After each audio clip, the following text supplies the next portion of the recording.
Okay, so welcome everybody. Welcome to Maastricht. I hope you've been enjoying a very nice first day of the conference already. And I also hope that you already managed to explore lovely sunny Maastricht already a little bit.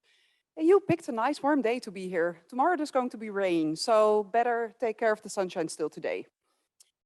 Also, welcome to the Faculty of Arts and Social Sciences. My name is Esther Versluis. I'm a professor of European Regulatory Governance, and I'm chair of the politics department here. And this year is actually a pretty special year for us here in Maastricht. Not only will we be commemorating 30 years of Maastricht Treaty, but it is also the year in which we can celebrate that our Bachelor European Studies exists for 20 years already. Patrick, we're old. We've been teaching it for 20 years already. In the past 20 years, we've had the pleasure of educating new generations of students about Europe, European integration. And in that sense, it's also a really nice pleasure to see you here today, the new generation of academic scholars analyzing the ins and outs of the current issues related to Europe and the ongoing European integration processes. And this is also the topic of our roundtable today, commemorating 30 years of Maastricht Treaty, which is a wonderful opportunity to look back and reflect upon what this milestone in European integration actually brought to us. The treaty was negotiated and signed here in Maastricht a year before I actually started here as a student studying here in Maastricht. And to be honest, at that time, I was completely oblivious to the importance of what was happening. I was also not very much interested in Europe and European integration. I had the luxury of growing up in a stable environment in Western Europe, where there were not that many things in life that actually troubled us. So I had the luxury of being allowed not to care so much. What a different world we live in today. Having lived through a financial crisis, a migration crisis, increasing international terrorism, a worldwide pandemic, climate change, a war in Ukraine, to name just a few, the current generation, unfortunately, does not have the luxury of being oblivious to the world around us. Now, what did the Maastricht Treaty contribute to how we experience European integration today? As you know, the Maastricht Treaty was signed in the aftermath of the Cold War and the reunification of Germany, and meant to mark a new and positive stage in the process of European integration. It promoted the objective of an ever closer union, attempting to bring the union closer to its citizens. So where are we now today? What marks did this Maastricht Treaty leave? And what does the future look like for a European project at a time of rising populism and war on our continent? Reflecting on these broad questions, we have a wonderful panel with 3 speakers who can each approach this broad topic from a different perspective. We will start today with Mathieu Segers. Mathieu is professor in contemporary European history and European integration here at our faculty. And Mathieu plays a very important role in the Dutch public debate, showing the importance of analyzing our recent history for understanding Europe today. He does so by publishing regularly in various sorts of Dutch media, and he has recently been appointed in the Dutch Scientific Council for Government Policy. Mathieu will start our debate by focusing on the historical context of the treaty. Our next speaker is Andrew Duff. Andrew was a member of the European Parliament and spokesman for the Liberal Group on Constitutional Affairs from 1999 until 2014.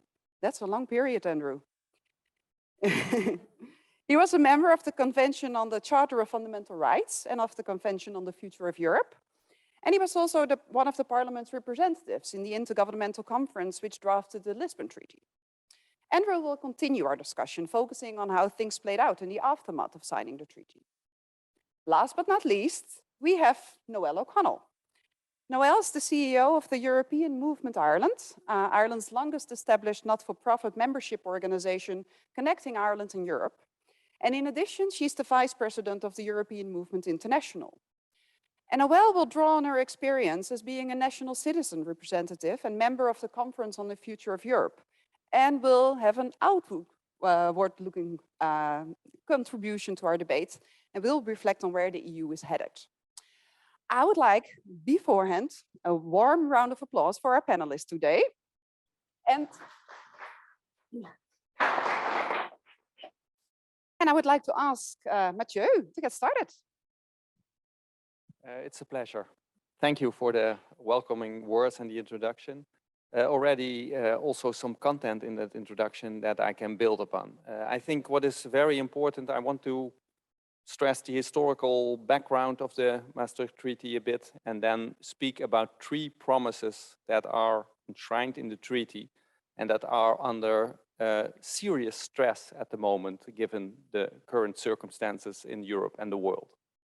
So first, the moment of 1991, December 1991 was the moment when the treaty was signed here in Maastricht. It was a very special moment because not only a German unification was a fact then for a couple of weeks, but also a couple of months, I must say, but also the end of the Cold War was evident as a new fact of life in the world that was crystallizing at that moment in time. And in this context, this treaty was very ambitious. It was the first political statement, you could say, of the Europe of European integration as an autonomous player in a new 21st century world. And there were 3 specific promises in the treaty that are still very relevant today and that say something about that ambition then, because times were pretty positive, and Esther also hinted at that. So the atmosphere was positive, forward-looking, and also very ambitious in the sense of enlargement, not only geographically, but also in terms of norms and values spread by European integration and through European integration to the rest of Europe, but also to the rest of the world, actually. And I think it can be stressed enough that this was actually a diaphragm and a vacuum, so to say, in European history, this period between the fall of the Berlin Wall and 9/11. That was a decade that is very special. It was an aberration in European history in the sense that violence, war, although we had the Yugoslavian wars, not to forget, but was something that was conceived as a challenge that could be, overcome in the next decades through, for instance, the process of European integration. Now, that said, I think that that moment is very special, and we should never forget that this treaty was signed at that time.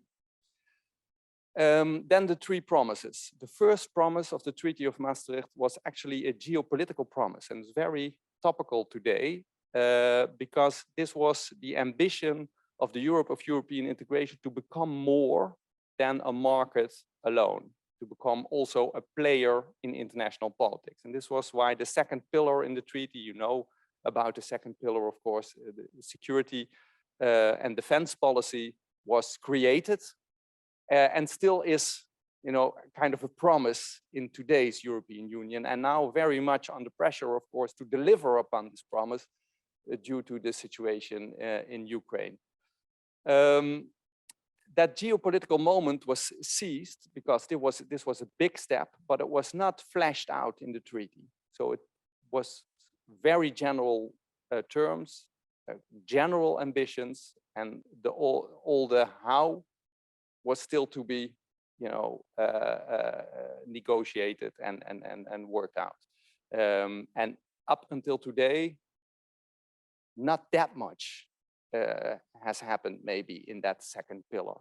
And we are confronted now with the results, but other panelists will probably speak in more detail on that. So that first promise is a very relevant promise today, but the situation is so serious that we are in a phase where we are facing the test of this promise. Was this a false promise? Can the Europe of European integration deliver in the domain of security and defense policy? We will see the coming years, very important.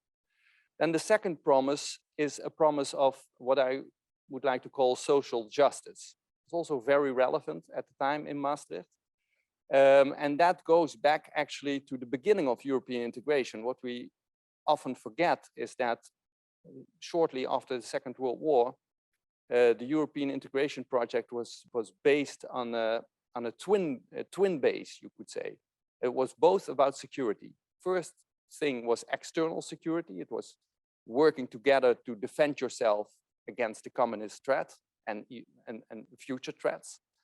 But the other security thing was about individual security for Europeans, because the lesson learned from the interbellum and the Great Depression was that if you have too much segregation in your society, if there's too much, too many people are poor, if there is too much unequalness in society, then this is a very fertile ground for extreme politics like fascism, Nazism, nationalism, and for violence in society and across society. So this lesson was taken very seriously actually in the 50s, in the first steps of European integration, as a key goal of European integration, to create more equality in the post-war Western European societies by social policy, and that this was also a task for the Europe of European integration, so the European institutions created at that time. It never really came to hard commitments in treaties on this. And Maastricht was a moment where Europe of European integration, of course, saw that it was time to step up its game and to take this position in the new international relations. And one of the key objectives of the Treaty of Maastricht is to put flesh on the bones of this social justice promise.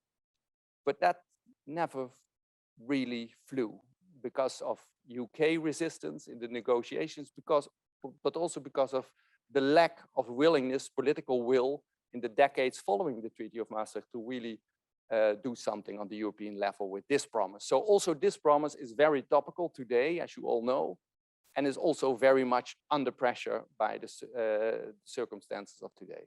Then the last promise, and the last promise is the promise of citizenship. In the European Union that was created through the Treaty of Maastricht, European citizenship was introduced as an ambition. What we can say at this moment is it's still a halfway house. It's still very much about citizenship in the context of the internal market. And then you talk about producers, consumers, and not much more. So this citizen, this European citizen, is still alive in the treaty, but not yet to be seen in reality that much. And on the other hand, also this promise is very much under pressure of current circumstances, crisis with rule of law in several member states, other challenges that are, for instance, related to refugees, that put this promise, this third promise of the Treaty of Maastricht under a severe stress test at the moment. I think all three promises are extremely urgent.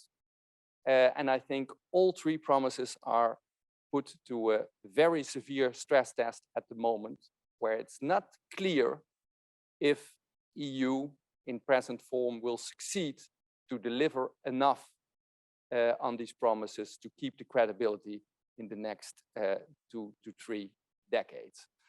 So I will end on that slightly pessimistic note and hand over to the next speaker. Thank you. Well, thank you very much. It's a great pleasure to be here. To be asked is always nice. I also find it, when I come here back to Maastricht, rather nostalgic. I was 30-something years ago, I was outside with torches on a demonstration. I don't know if you, do you have torches still in on your demonstrations? But I thought at the time it was a bit crazy, but we enjoyed ourselves and we made a noise and we had a lot of beer. So it's very nice to be back. I've been back on the 20th birthday of the treaty. And it's interesting to keep on changing one's perspective as you grow older. I've been at all the IGCs that have revised the treaties ever since, either as a participant or as a commentator, and often as a critic. They are good things to have for students of integration, because they photograph the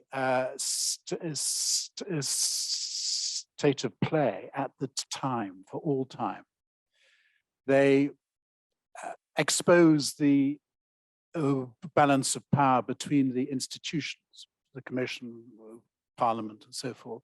And especially important when it comes to an IGC, the balance of power between the big states and the little states, which is always a very important factor in achieving agreement if there is an agreement. They all try to do, all IGCs try to do the same kind of thing. They all claim that they're going to introduce simplicity and clarity into the treaties, and on the whole, they don't.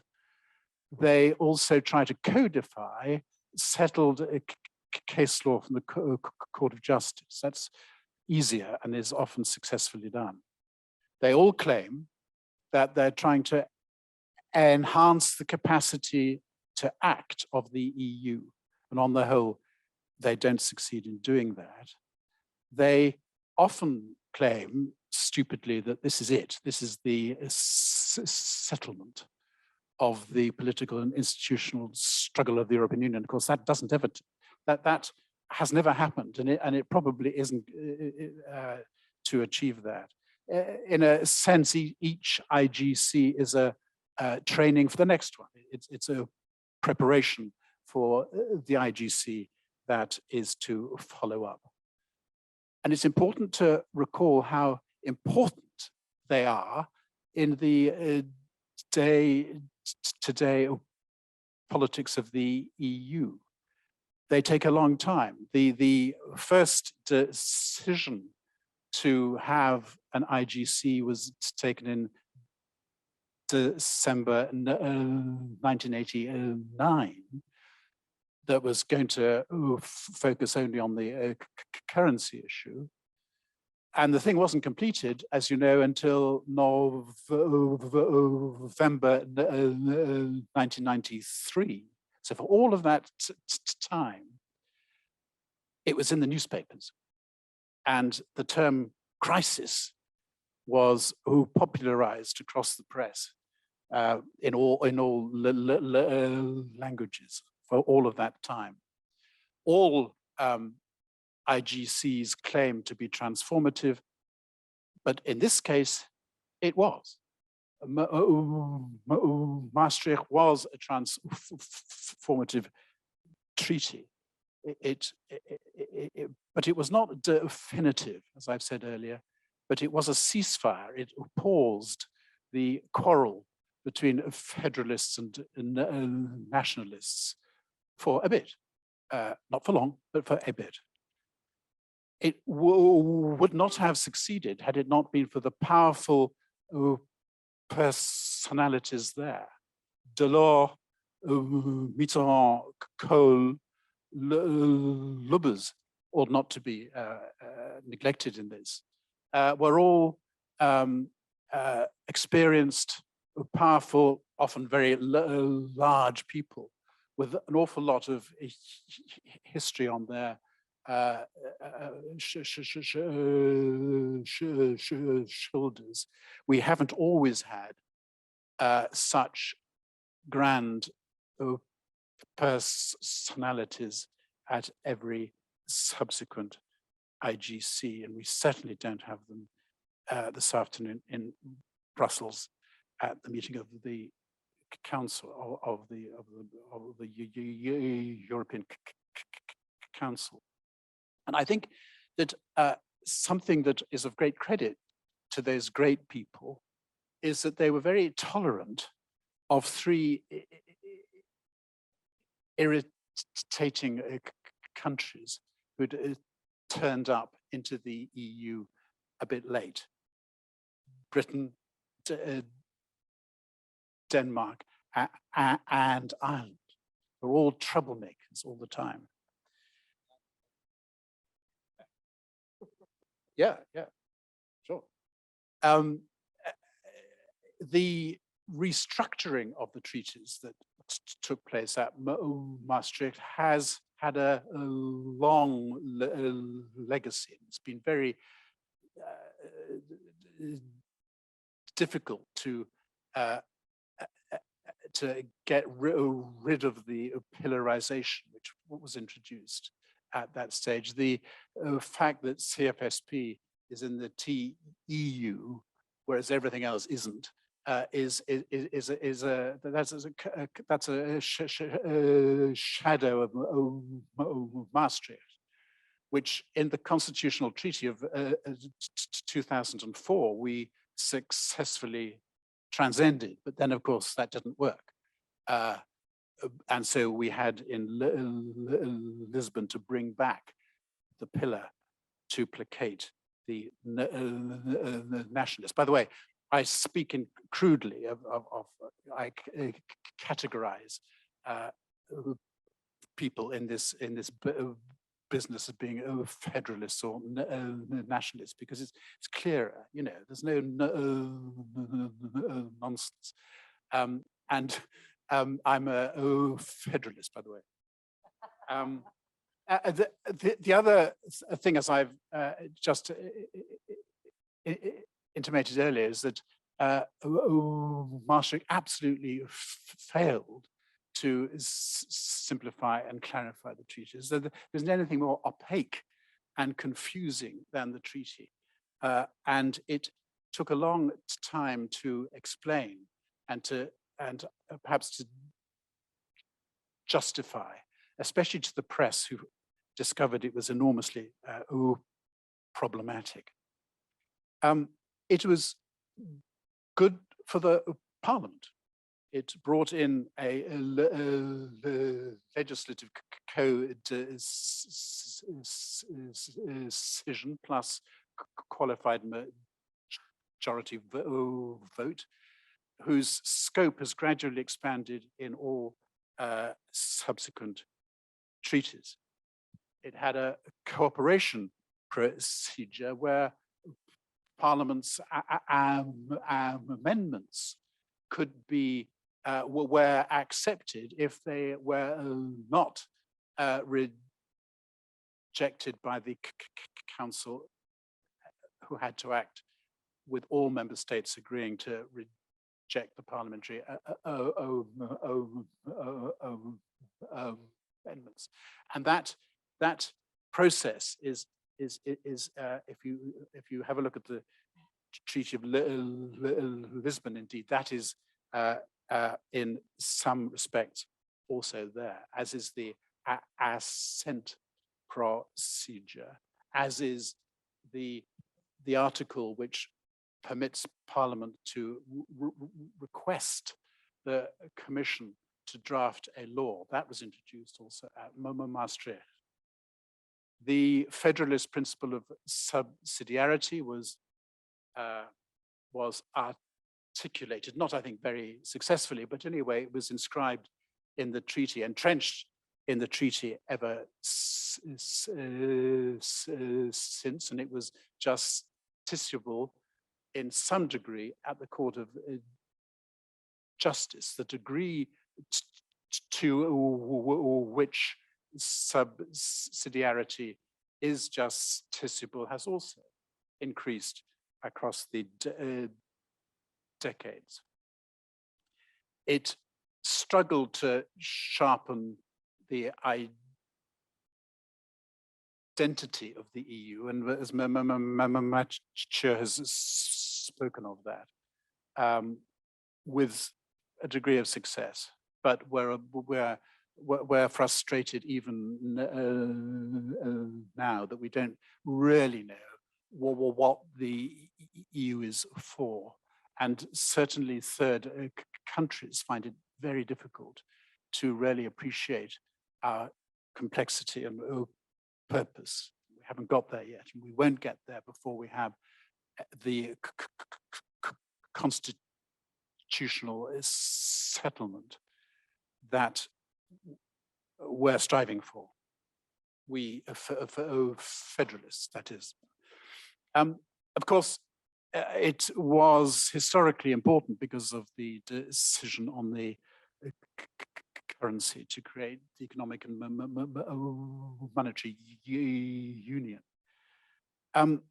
But these great chaps, Kohl, Mitterrand, Delors, put too much faith that their predecessors would complete the process of integration that was kicked off at Maastricht.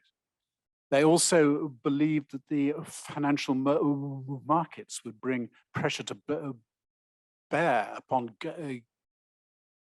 governments to force them to be disciplined, to respect the Maastricht criteria. And of course, that hasn't happened because the financial markets chased cheap money, and the Stability and Growth Pact was breached quite soon after the disappearance of Kohl and Mitterrand. So we have this EMU structure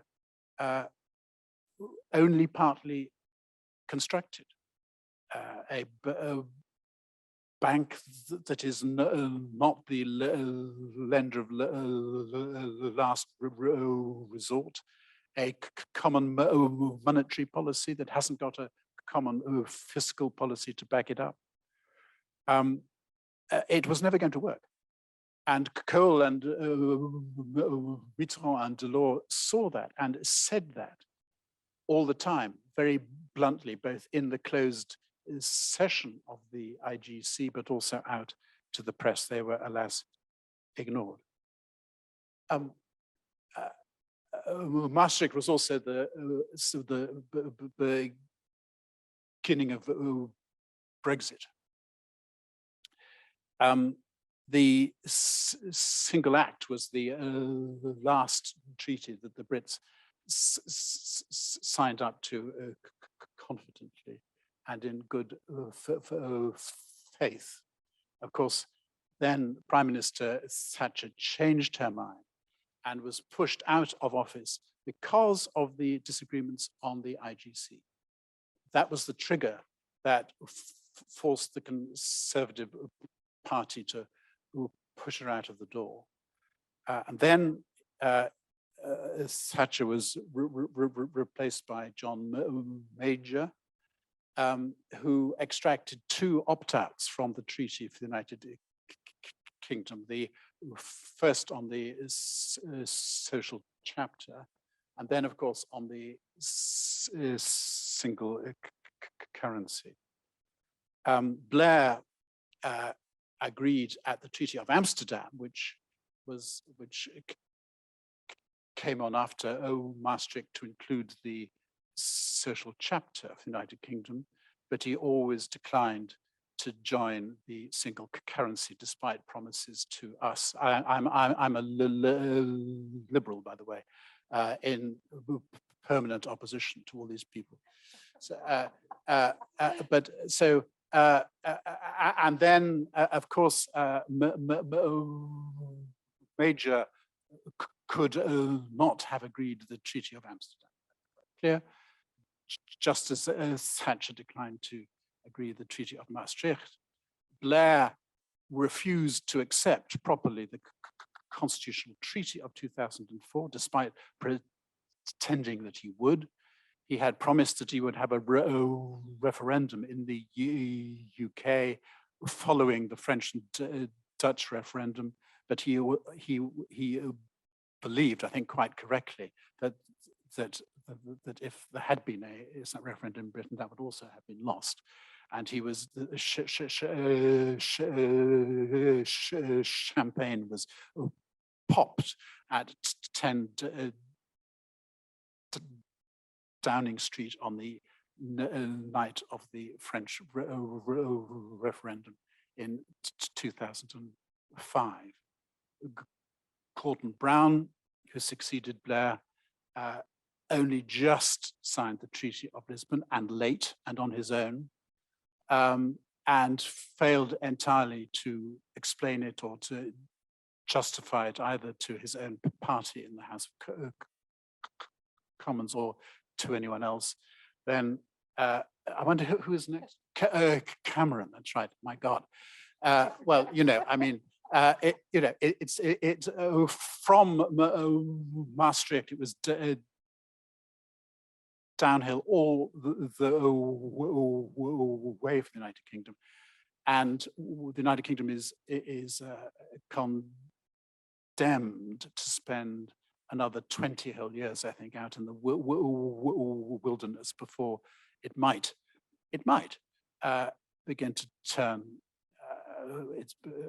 to approach a more constructive approach to integration. I'm sorry, that was a little. I mean, you don't want to speak about Brexit, and I certainly don't want to speak about Brexit, and I'm quite sure that you don't. But you know, there you go. Just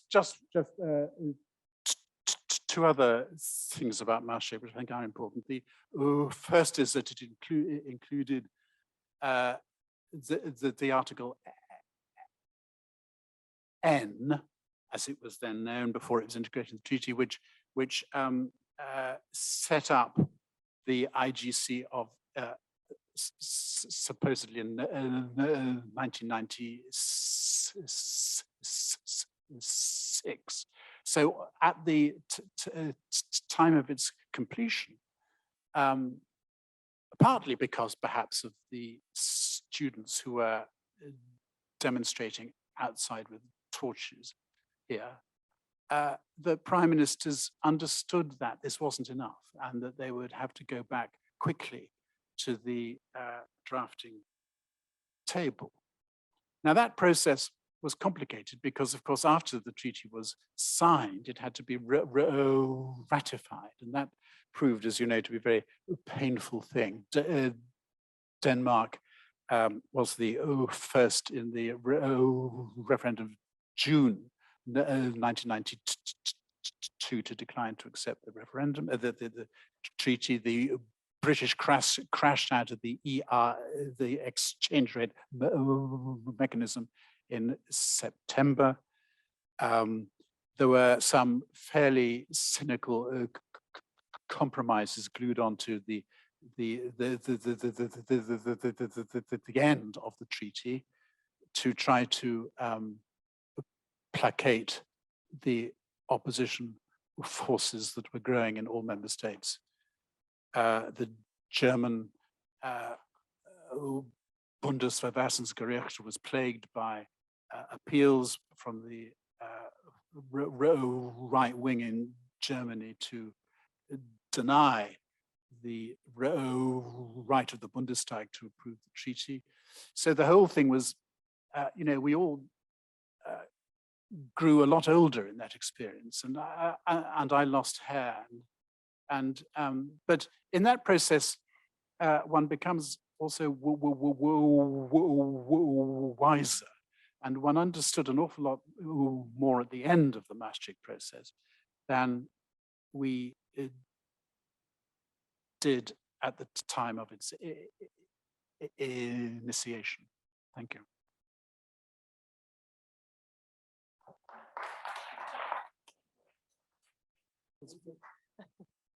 Thanks very much, Andrew.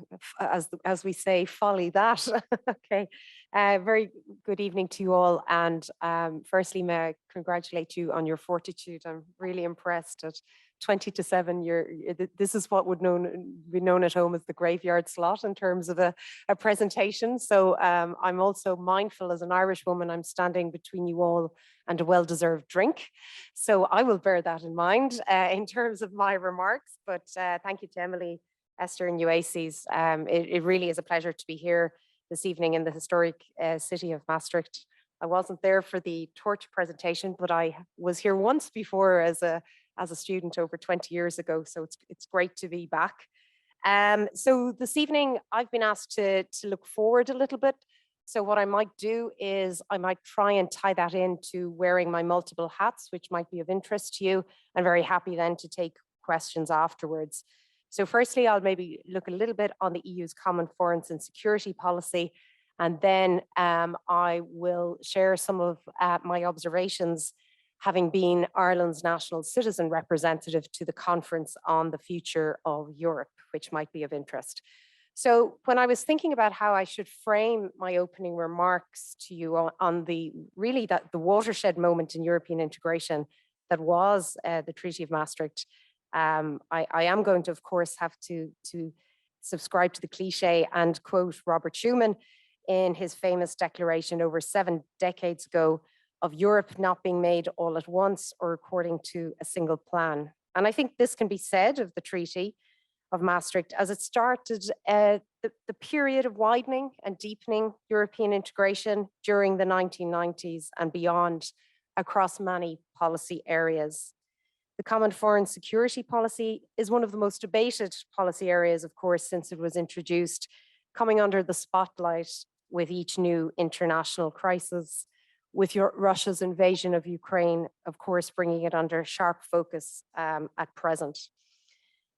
The CFSP has evolved significantly since Maastricht, reflecting the fact that foreign policy does not sit in isolation and has, of course, many linkages with other EU policy areas from trade to enlargement. Not always perfect, it was often hampered by slow, timid and indecisive decision-making in foreign policy issues, with the need for consensus between member states, hampering action with divisions appearing. And we've seen that again most recently during the discussions around the 6th packages of EU sanctions against Russia. We do not know what the lasting impact of the war in Ukraine will be on the EU's approach to foreign policy. It's scarcely credible to think that we are over 100 days into the war. But the future of how the EU should conduct itself as a global actor has had an impact on the national politics of many countries, as we have seen in terms of Finland and Sweden, in terms of NATO.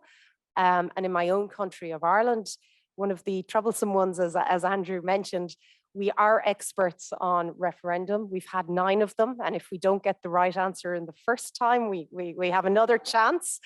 So if anyone wants to talk to me about referendum campaigns, I'm very happy to do that.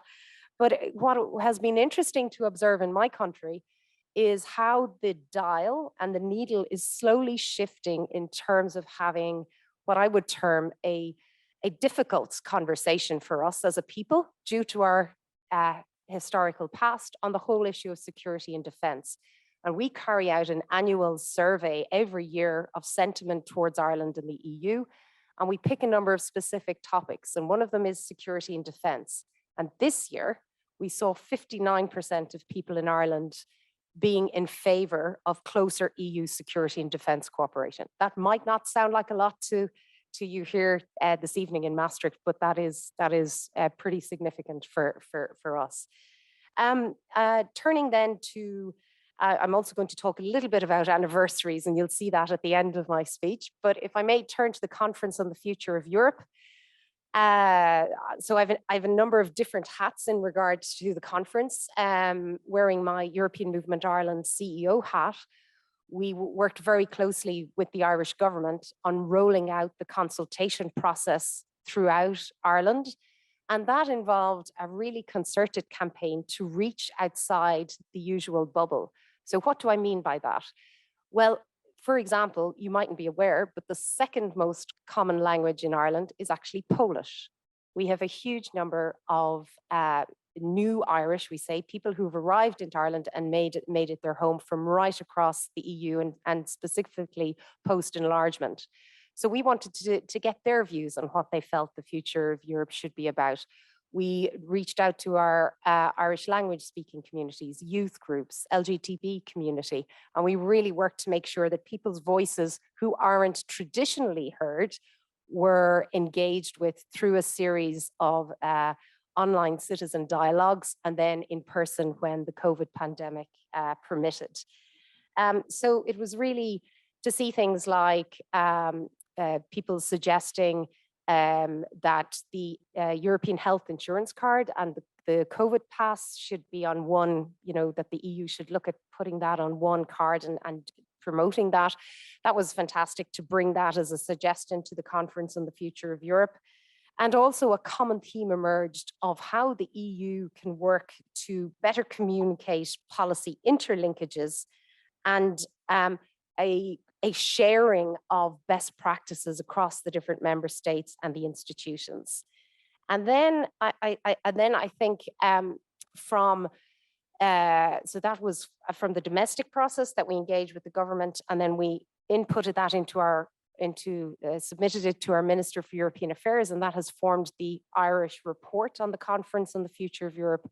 I then had the honor, following an open competition, I just have to stress that, full transparency and accountability. I had to send in my CV and everything, and I was appointed to be the Irish National Citizen Representative to the conference. So there was 26 other national citizen representatives, and I think I spent around 37 days of my life commuting to Strasbourg. I know, Andrew, you know all about that, but Dublin to Strasbourg ain't fun, even though Strasbourg is beautiful. Let me not deny that, but it was you know, when I started the process, it would have been very easy, to be honest with you, to have been a little bit cynical and skeptical. But it actually, and on paper, it shouldn't have worked. But the combination of the randomly selected European citizens, and that's what they were called, they were the European citizen panels. I was in the national citizen panels, and then you had social partners, members of the European Parliament, and each national parliament appointed representatives, and then the European Council appointed ministers to attend the various thematic groups. I was a member of the Digital Transformation Working Group, which was fantastic. We were also a really productive working group. We had two fantastic co-chairs, and you know, the process was really reaffirming, and at the end of it, we were left with, notwithstanding obviously that the horrific war in Ukraine happened midway point, which totally turned everything on its head, but it really signposted a way that we felt that citizen engagement and consultation and trying for the EU to become better and more effective and work to the benefit of all its citizens is something that we feel very strongly could not be put back in the box. So I think that was something that came across very strongly for that. And the Commission, European Commission, earlier this month published a communication on the conference. It's now, I'm not sure how things will all pan out post the recent election results in France. I think that might slightly have changed the roadmap for it, but you know, some of the ideas set out in the conference are innovative. And as I reflect here, coming to my final point on anniversaries, and Andrew, forgive me, but you mentioned the B word before I did. But Brexit, it's 23rd of June. Today is actually, anyway, we had, I still have the scars. We carried out a voter registration campaign, not as successfully, alas, as Cambridge Analytica carried out various campaigns, but it's, you know, from an Irish perspective, this year we celebrated a couple of weeks ago, the 50th anniversary of Ireland's referendum, and that was before all the treaties started. We obviously got a flavour for it back in 1972, and that was when 83% of people in the country voted to join the European Economic Community, which has been the most transformative event for a small peripheral island that we are at the very edge of Europe. It really has. So we're recognizing that anniversary, and also as well, if I can as well, just pay tribute to the role that the European Union played in the peace process, because custom controls were introduced on the border between Ireland and Northern Ireland following the creation of the Irish state in 1922. And in the same year that Maastricht came into effect, the EU single market came into force in January 1993. And what that meant in a very practical sense on the island of Ireland was that the custom posts, and I remember as a child crossing over the border and you were stopped, there was police, there was the army, what's your purpose? You know, cars were searched. It was a different era. And goods on the island of Ireland effectively then became domestic products of the EU single market. So that came shortly before the Belfast Good Friday Agreement, which brings me on to my another anniversary, which is the 25th anniversary that we will be marking next year. And that brought decades of the troubles to the end. And it seemed that the path ahead for Ireland, for Northern Ireland, and for Britain was one of partnership together in the European Union. So it is for us, it is very sad for the UK's decision to leave the EU, notwithstanding it has made, I think arguably, the functioning of the EU more effective in certain ways, that the bloc isn't there, but also the UK as a partner in many areas, we would have been very aligned to their thinking. So I think it certainly is something that we lament. In terms of the conference on the future of Europe and looking forward, we can't ignore the fact that there are multiple challenges facing the European Union at the moment. Rule of law, how can we purport to be a union of values when they are frequently challenged in many of our own member states? Enlargement, I have just come from our European Movement International Members Council and talking to some of my colleagues and counterparts in Brussels, who all of us managed to brave the travel nightmares that's going on across Europe at the moment. But some of the stories that they were mentioning in terms of the challenges in some of the Eastern European countries and the lack of the despair that a lot of our Western Balkan compatriots are feeling in terms of the progress, or the lack of progress in terms of their joining the EU. So there is certainly fair to say that we are entering uncharted territory. I don't know if it's appropriate or not to quote Lenin, but you know, that quote of decades where nothing happens and weeks when decades happen seem particularly apt and true. And I think what we can say in terms of the future is, by nature, I would be an optimistic person. I think most Irish people have to be and are, as a rule of thumb. I don't think the European Union, and nobody would claim it to be, is a panacea for all ills. We use an expression in our public communications that we tend to nationalize success and Europeanize failure. But equally, if we think of the good things that the EU does and has done, and I think of the COVID vaccines, the procurement. I mean, my country has a population the size of Manchester and Liverpool in the UK. How would we have been able to procure vaccines at the pace and the speed that the EU was collectively able to do? It has been a singular force for good for the people of Ireland.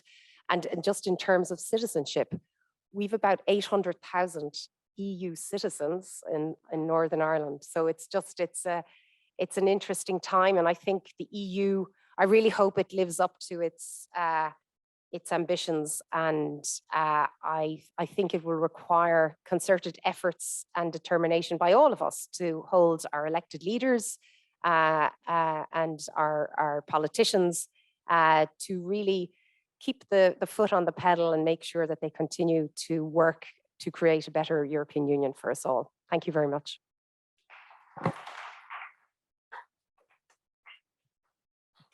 Thank you very much. I think we did these presentations in the right order. We started with Mathieu, who was a little bit disillusioned for the 3 promises not being met. Then Andrew claiming to have become older and wiser after the Maastricht Treaty, to the optimistic, with the footnote, but still optimistic final words by Noelle. I open the floor for questions. I look around the room to see if there's anyone who might have a question for any of the panelists, or for all of them. Yes, please. Yeah. Oh, it worked. Great. So my name is Jacob van der Bieten. I'm a PhD student in law at the London School of Economics. And I have a question for Professor Segers. Because you tell a story about Maastricht, which is quite, I thought it was quite positive, actually. Heralding all these new promises, a new era, transformation. But I'm a lawyer, and legal scholars, they tell a completely different story of Maastricht. For them, Maastricht is a time of bits and pieces, and the end of an era of legal integration and unity in the community. But instead, we get all these opt-outs, and we get the pillar structure. Lawyers, they like pyramids, you know, clear hierarchies. All of that was gone after Maastricht, and it has been arguably been further fragmenting since, with all these kind of forms of differentiated integration. So would you agree that there's something to this narrative that legal scholars tell as a sort of a counter narrative to what you just presented? Yes, that is a complicated question. So first, let me answer with a simple anecdote. The post-Maastricht era in European integration is the era in which Madeleine Albright, Minister of Foreign Affairs under Bill Clinton, said, if you want to understand Europe, you have to be a genius or French. So I think I recommend you to look into French lawyer analysis when it comes to this question in general. But then seriously, I think you're right with your analysis that it's this variety in European integration, diversity, or however you call it, makes the European integration process far more complex and also maybe hinders it. It makes it also very difficult to explain to the people, as we heard. And that is one of the key tasks that politicians of today and we as academics, but also media has, and we are often failing in that task to translate to a wider public what is happening in Europe. It has to do with this variety for a very important extent. But on the other hand, it is needed. It is in the essence of the European integration that you should have a variety, because the member states are still building this process and they are different and they have different preferences and they still want to cooperate. So you still have to invent the wheel actually every day again in the European integration process. That makes it fascinating for people like us, but it makes it also very complex. And what is, I think, crucial if you want to do the analysis that you suggest, so the pre-European integration process, pre-Maastricht and post-Maastricht, and the differences, and some are in the varieties, but I think there is a more essential thing that you should take into account here, is that this process was very technocratic, focused on the market. And then it went through the door of Maastricht, or the port of Maastricht, or however you call it, to another era, which is very political. And we are now these days, we are confronted with these political challenges that have to be translated by the process itself into something, new policies, new ambitions, enlargement from a new perspective, not only market, but maybe a geopolitical instrument. And then, lawyers always come last, as politics becomes more prominent, lawyers become kind of servants that have to think creatively on how to canalize these political decisions into treaties, working laws, new policy areas, and things like that. And I think in that sense, it was really transformative, this move from pre-Maastricht to post-Maastricht, and we didn't realize that for long. So we worked with old instruments in a new reality, also from a lawyer's perspective. And that was counterproductive because it led to very complex technocracies, but also to a blurred understanding of what the European integration, the phase historically it was in. So I think we were working with the instruments of yesterday, so to say, in the post-Maastricht reality, especially in this domain of lawyers. And taken aside, and I will be very clear about that the most brilliant lawyers of Europe are working in the European institutions, because that is where real creativity and original thinking is needed because of the context as I just sketched. I don't know if I answered your question, but I pondered a bit, on the... Perhaps I could, does this work? No, yes. Perhaps I could also come in on this. I think you ought not to underestimate how political the treaty is under negotiation of Maastricht was. I mean, it was far from clear at the outset it was going to work. There were many crises, including crises here in the Netherlands, when the coalition was jeopardized by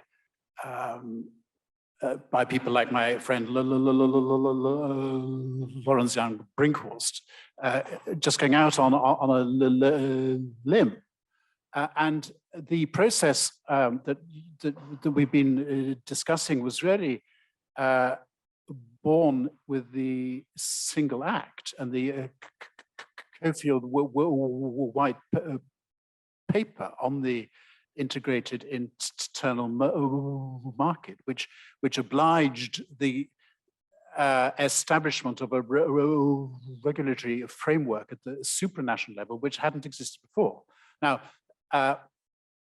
the political tensions exposed at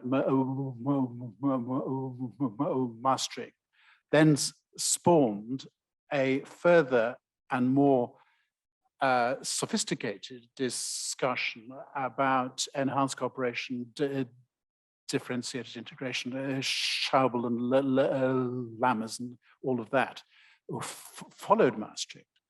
And it was Amsterdam that created this, that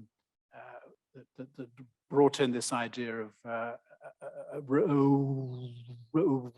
reinforced cooperation that strengthened the thrust to integration in justice and interior affairs policy. So I think that Maastricht was a turning point, but it's not fair, as it were, to blame it for all what has happened ever since. Thank you very much. It was really interesting.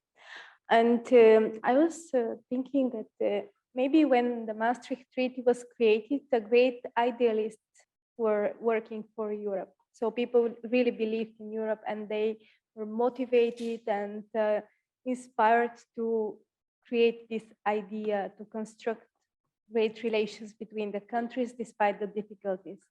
But nowadays, maybe this is challenging because I am not sure whether we have so much great leaders, so inspired people, and I come from Brussels and I'm not sure whether I can see them around. So how do you think that we can tackle this? Thank you. But I mean, I'd just be careful about taking for granted, as I said earlier, in response to the previous question, that Maastricht was always going to be a success, was always going to be agreed. And I mean, there was huge political opposition to Maastricht in quite a number of member states, including Great Britain and in France. So I don't think anything has really changed. The skill and the populist nature of the opposition has become more fierce, more sharp, and it's become more very obviously racist. But it was always there. I'm sorry to blunt your nostalgia about this. I mean, and how things are going to go, well, we'll see. I mean, there is an experiment with a conference, which was obviously worthwhile for people who were brought into it, although it didn't bring a lot of people into it. I mean, you know, it was very much a Brussels experience. We've expanded the size of the Brussels bubble, if you like, which is a good thing to have done. I'm not suggesting it's not, but I don't think that it's that it will alter the nature of EU politics, especially when it now comes to the crunch decisions about how to further extend qualified majority voting. Obviously, extremely necessary now, even though it was always necessary. It's now very obviously necessary with Orban and so forth. Ukraine, I mean, you can't have Ukraine in the EU if you don't have treaty change. But the quarrel over how to get treaty change is intense. I've proposed that the Parliament has accepted a proposal that I made, that they focus only on the passerelle clause. In other words, to liberalize, to modify the decision-making procedure of the passerelle. But the Commission, responding to the conclusions of the conference, dismissed that idea by saying, well, the answer to a lot of the problems that have been brought up by the conference is the passerelle clause. But they know perfectly well that the passerelle clause can't work, is not working, but they aren't committing to treaty change. And so we're in a real scrape. And I don't expect the trains and the planes that are flying out of Brussels tomorrow afternoon to be filled with a lot of happy people. I don't know if that has answered your question, but I'm not able to recall what your question was now. So. Leadership, maybe. No, it's a really good question and a very valid point. I mean, it's interesting. I think Angela Merkel had such longevity and tenure and went out on a high, and now we're seeing nuancing and you know, in terms of the Russian response. So hindsight is a wonderful thing as well. But I think to Andrew's point, again, I'm going to be trying to be somewhat optimistic. It is, but it's not easy. It's not easy when you see a lot of the most well-known national leaders are Orban, you know, and how do we cope with the challenges that brings? But it has always been thus. We have been fortunate to have had some of the giants, as Andrew referenced. But things like the conference, I respectfully, okay, although it might have enlarged the Brussels bubble, it did actually bring some of the citizen panels, and I think one was here in Maastricht, wasn't it? Yeah. One was in Florence, one was in Nathalie, and one of them was in Warsaw. Was it Warsaw? And one was in Dublin as well. So it, you know, I was encouraged by the engagement of what were called the randomly selected European citizens, and that was the term used, because a lot of them didn't come, sorry, none of them came from the bubble. They were chosen by a polling company, so they weren't, you know, they weren't from the bubble. And to see them debate and engage climate change and just really get involved and call out the politicians, the leaders, it was really, really inspiring. So maybe that's the hope, you know, that it'll come from the bottom up, that it'll be that, you know, we'll not take things for granted, and because I think we have to fight for democracy, and that's showing us it's never more important now, more than ever. So I think that's just my obs. Maybe to add two things. We have a great leader at the moment from an unexpected country, and that is Zelensky. He is really showing European leadership as a non-member state and pushing real pressure on the political process in Brussels to think about new realities and to try to fit the Europe of European integration to that new realities and take on these new challenges. That is actually strong political leadership at the moment, and some were early to adapt to that call. For instance, Mario Draghi in Italy. He is showing great strength as a leader given his domestic challenges, which are not little. And also, of course, Emmanuel Macron was there, but you have also a lot of other leaders that are now doing very important things. The prime ministers of Finland and Sweden, this is accession to NATO, but Denmark is, you know, getting rid of the opt-out of the security and defense policy that they had within the European Union. That is also leadership that underlines that they are investing seriously in European cooperation. And this is key. If national leaders start investing from their own national interest, of course, in this cooperation, then they become co-carriers of the idea. And then they become, you know, in the history, when you write that history after 20 or 30 years, then they become Europeans in that history because of that. But that is always because of the circumstances.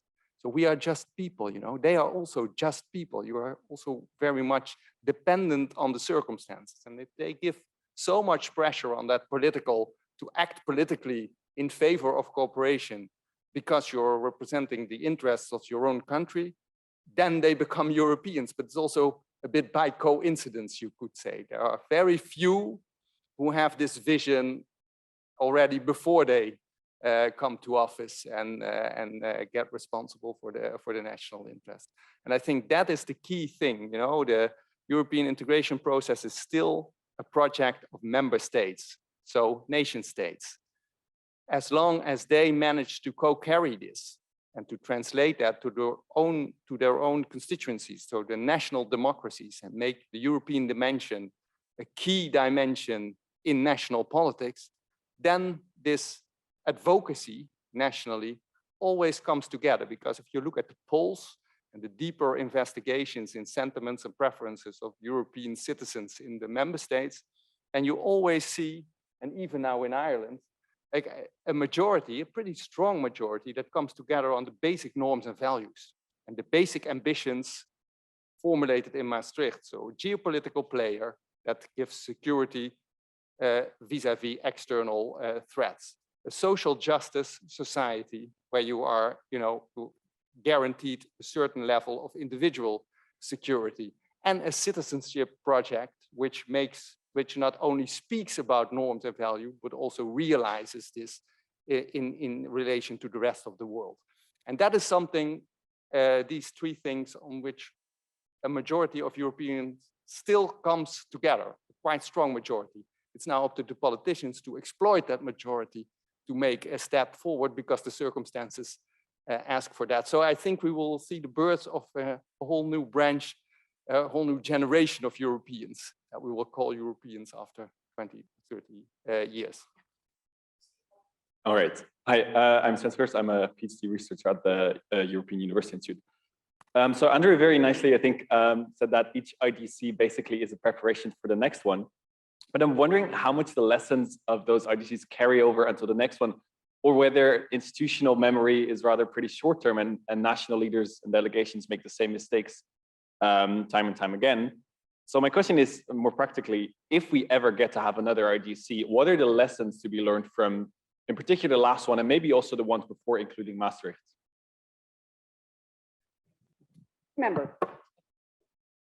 Yeah, thank you very much. My question is a bit more concerning also the future of Europe, because yeah, we're celebrating the 30th anniversary of the Treaty of Maastricht. And could you either speak further away or closer? Oh, I'm sorry. To that extraordinary. Oh, I'm sorry. Do you understand me? Yeah, but it's not very clear. Go on. Oh, yeah. I just said that, yeah, 30 years of Treaty of Maastricht. And from my perspective, the Treaty of Maastricht was the correct political response to a changing time, to a changing world, from a technocratic European Union to a political union. And now, also what the von der Leyen Commission actually stated, we are in a geopolitical union. So which means also you just said treaty change is very difficult, but how do you then think should we further define and further design European integration? I think one interesting factor of what achievement of the Maastricht Treaty was also, for example, the establishment of the European Committee of the Regions. And we have several of these achievements made over the last treaties. But the thing is, nowadays, do you think that kind of differentiated integration between new member states, between Eastern states, Western states, economically stronger states or not that strong states, could be a possibility to also achieve this goal of a geopolitical union? Because as you just said, that on the current EU summit, actually, we do not see the results that we needed in order to see a strong union acting within the globalized world. So Macron was calling upon international leaders to form also maybe kind of different, kind of political cooperation between the Western Balkan states and the European Union, also then including Georgia, Moldova, Ukraine. So what do you think? How can we design European integration in the future, also including the West Balkans, Georgia, Moldova on the one hand, and on the other hand, still living up to the Copenhagen criteria and solving European problems internally first? Well, that's an easy question, right? It's up to you. What do you want to reflect on? Answer briefly on your question with a reference.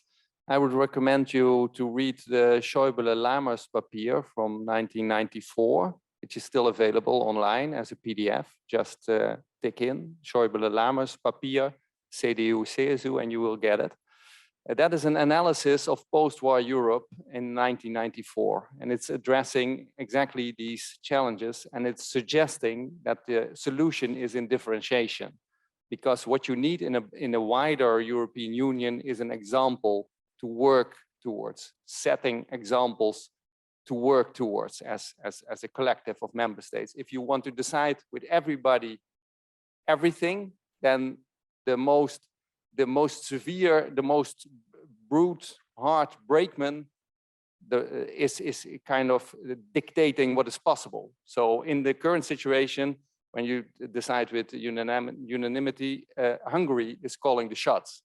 They decide what is possible in the end because of this. So if you want to go forward with ambitions, then you need an avant-garde, or how you call it, to set a new example for others to reorient themselves, not in this brakeman logic of Hungary, but in another dynamic that is a forward-moving dynamic. And I think that Schäuble-Lamers papier is still very valuable in terms of the general insights that it really very lucidly spells out on these matters of enlargement and deepening, which has to happen at the same time if you want to meet the challenges and ambitions that you formulated yourself in the Maastricht Treaty. Yes, you could also read the book that I'm going to have published in September by Palgrave.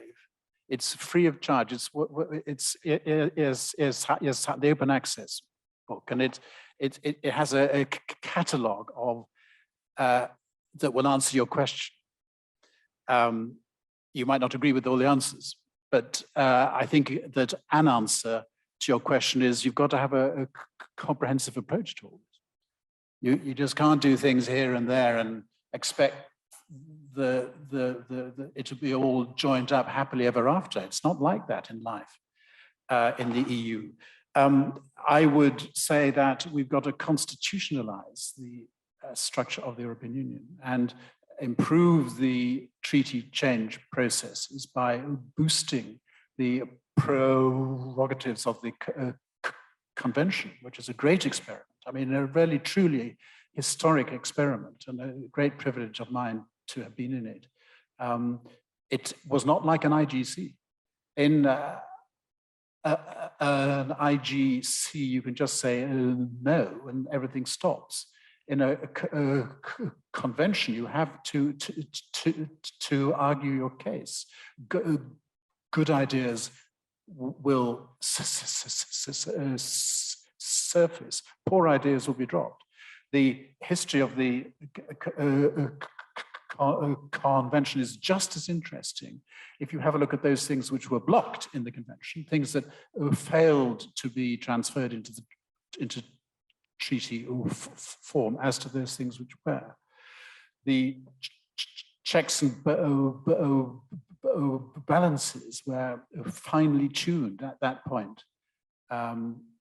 And we must go back to have the courage to have a conventional approach, which I think would be boosted by having a citizens ingredient sort of glued on. I don't know how, but somehow. That is actually also what is suggested now in some Brussels circles very seriously, to use that experience of the convention to make it into a, up-to-date version of the convention, including the citizens panels some way. Yeah, but it's got to be careful, of course, because the representative credibility of a convention is important, and that it's a constituent process. So all those there have got to have a power which is recognized. And I think that's really, yes, the answer to the question that you put about just how do we institutionalize this thing. I think that that every new president of the commission who has to search around for a new tag to describe their bloody college, really, one is driven to despair. We need a serious executive authority in the European Union. I think, actually, speaking as a parliamentarian, I don't think the greater problem of the EU is an absence of parliamentary democracy. I think it's an absence of government. I think we need strong government of the EU, which really, apart from in that constrained regulatory process and competition policy and that sort of thing, really doesn't exist. We need to improve the legitimacy of the parliament by having transnational lists, not because they're just fun, although they are, but because they will force into being federal political parties. The only way you can have federal parties growing out of this present crisis is by having transnational lists, by obliging them to fight each other for power at an election. I mean, as you know, we have these EPPs and ALDEs and PSCs, whatever they're called, but they are frankly conference organizers, and they publish balloons and umbrellas and things like that, which is all excellent. I mean, that's also part of that's necessary, but they're not serious federal political parties. There's a completely absent sinew of democracy to connect the people and power. Yeah, but political parties itself are maybe also part of an ancien regime. So if you look, so political parties also on the national level have a very serious credibility problem. That is why these new forms of democracy, more participatory democracy experience are so relevant now. Yeah, but you also have to have federal political parties because the scale and complexity of the problems that we now confront in the EU have transcended the capacity of these little old states. I agree. I'll just, drinks, no. Really excellent question. A lot of the citizens from the Conference on the Future of Europe, the social partners, the civil society groups, signed a pledge to have a convention and to keep the dialogue and the process going. So that has garnered a petition of, thousands of signatures. So, and it's also been sent to politicians and political leaders. So that's just one thing. And just in terms of differentiated integration, I was reminded that it exists in certain ways. I mean, for example, my own country isn't part of Schengen. So if we take that, the Eurozone countries are not. So it's, but you're absolutely right. How do we define the roadmap for enlargement and for that integration? And do we want that? Because let's be honest, prior to the war in Ukraine, it mightn't be popular to say this, but there was enlargement fatigue. I think it's fair to say, right? you know? So when I think back on Ireland, UK, and Denmark, when we joined, we had our referendum on the 10th of May, 1972, and then you know we're joining very shortly thereafter. So that process is a lot.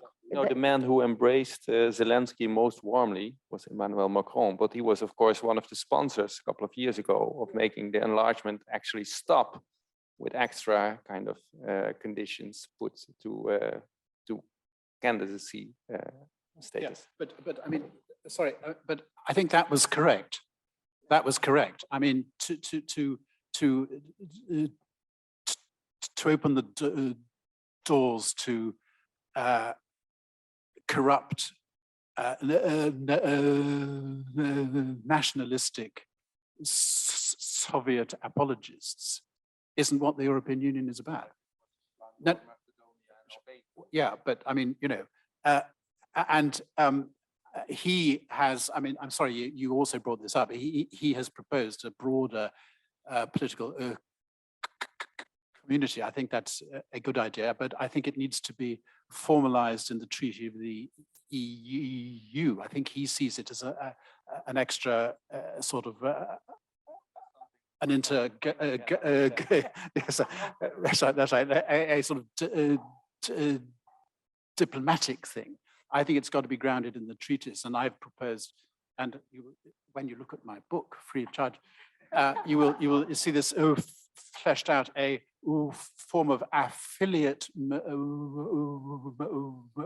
membership, which upgrades the association agreements that we have, and could be a place where Orban could find refuge, and where the Brits even might finally find a parking place, you know, that would be. They can go on for hours. As you have heard, there's more material to read. So I think I would like to invite you for drinks, right, Emily? Just follow us. It's outside. It's opposite the faculty. Thanks very much. Thanks very much for this very enlightening debate.